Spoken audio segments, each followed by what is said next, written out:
আসসালামু আলাইকুম, কেমন আছেন সবাই? সকালবেলা থেকে শুরু করলাম। আর সকালবেলা শীতের সময় এরকম সবজি হলে তো দারুণ লাগে খেতে। এটা রুটির সাথে খাবো। পাতাকপি, গাজর, মটরশুঁটি দিয়ে একটা ভাজি করে ফেললাম। এই তো রুটি বানিয়ে ফেলছি। আটাও সিদ্ধ করা শেষ। একটু বেশি করে বানাই, যদি রাতে খাই হয়ে যায়। আর এই তো ভাজিটা হচ্ছে, একটু কাঁচা কাঁচাই করে খাবো। আর তার সাথে ডিম পোস্ট করে নিব আর চা।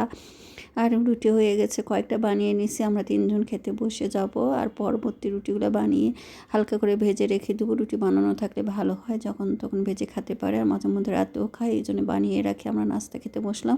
আর নাস্তা খাওয়ার পরেই তো মুরগি নিয়ে আসছে। আর একটু বেগুন ভাজি করে ফেলবো। আজকে অনেক কাজ করছি, একটু সূর্যের মুখ দেখে গেছে। তারপর তো শুরু করলাম কাপড় চোপড় ধোয়া, পরিষ্কার করে রোদে দেওয়া। কারণ ঘুরে আসলে অনেক কাপড় চোপড় নোংরা হয়, সেগুলো তেমন করে খাঁচা হয় না। আর উঠানো কাপড়গুলো একটু রোদে না দিলে কিংবা একটু না ধুয়ে রাখলে হয়ও না। এই জন্য আজকে ভাবলাম যে একটু কাজ করি, পরে রান্না করব। তো এই তো কাজ করে সব কিছু করে রান্না করতে অনেকটা দেরি হয়ে গেছে। এই জন্য তাড়াহুড়া করে রান্না উঠিয়ে দিলাম। মুরগি দিয়ে লাউ রান্না করব আর বেগুন ভাজি করে নিব। ঝটপট 2 চুলায় দুটো উঠিয়ে দিচ্ছি।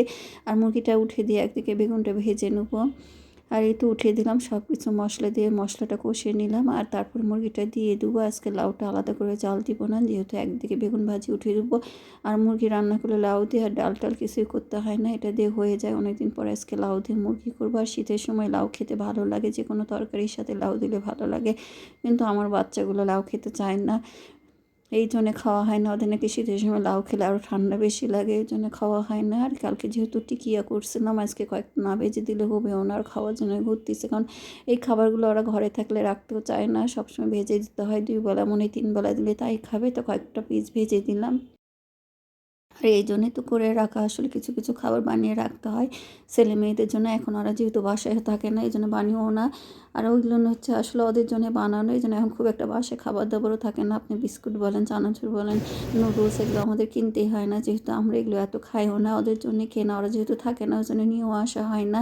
এই জন্য কোনো মেহমান আসলে ঝটপট তখন দৌড়ঝাঁপ করতে হয়, কী করে দেবো, কী খাওয়াবো। এই জন্য আমরা শুধু চা খাই, সাথে টোস্ট বিস্কুট, নাহলেও হালকা কিছু নাস্তা। এই দিয়ে আমাদের নাস্তা পানি হয়ে যায়। তারা ওরা আসলে তখন আবার নতুন করে সব কিনে আবার ফ্রিজ ভরাতে হয়, বানাতে হয়। আগে এরকম খাবার প্রায় বানিয়ে বানিয়ে রাখতাম, যে যখন তখন ওর ভেজে খাবে, ভালোও লাগে। কারণ বিকালে নাস্তা করতে ইচ্ছা না হলে কয়েকটা টিকিয়ে কিংবা রুটি ভাজে খাওয়া হয়ে যায়। এভাবে নাস্তা হয়ে যায়। ঝালের জিনিস সবাই পছন্দ করে খেতে, মিষ্টি কিন্তু অত বানিয়ে রাখলে বিকেলে নাস্তার জন্য হয় না। অন্য সময় খাই, কিন্তু বিকেলে নাস্তার জন্য ঝালের খাবারটাই বেশি ভালো লাগে। ঝালে মুচমুচে খাবার কিংবা চপ কিংবা ডালের বড়া, ছোলার ডাল, বুট, এগুলো দিয়ে ওদের নাস্তা ভালো হয়। আর এটার পরে চা খেতেও ভালো লাগে। আর মিষ্টি কিছু খেয়ে চা খেলে ভালো লাগে না। তুই তো চিতই পিঠে কিনে আনছিল, সেটা দিয়ে আমরা গুড়ের লালি যেহেতু কালকে খুলছিলাম, সেটা দিয়ে আজকে চিতই পিঠা দিয়ে নাস্তা করে ফেলছি। আর এই দেখেন মুরগিটা রান্না উঠেছিল, ওটা যেহেতু আগে জাল দিয়ে নিয়ে জন্য হাঁড়িতে ধরেন, আবার অন্য বড় কোনো হাঁড়িতে পাত্রে দিলাম ঢেলে। আর এখানে একবারে ঝোল দিয়ে জাল দিয়ে দিব, তাহলে হয়ে যাবে মুরগি রান্না। যেহেতু মুরগিটা কষাইছে আর লাউটা খুব ভালো ছিল।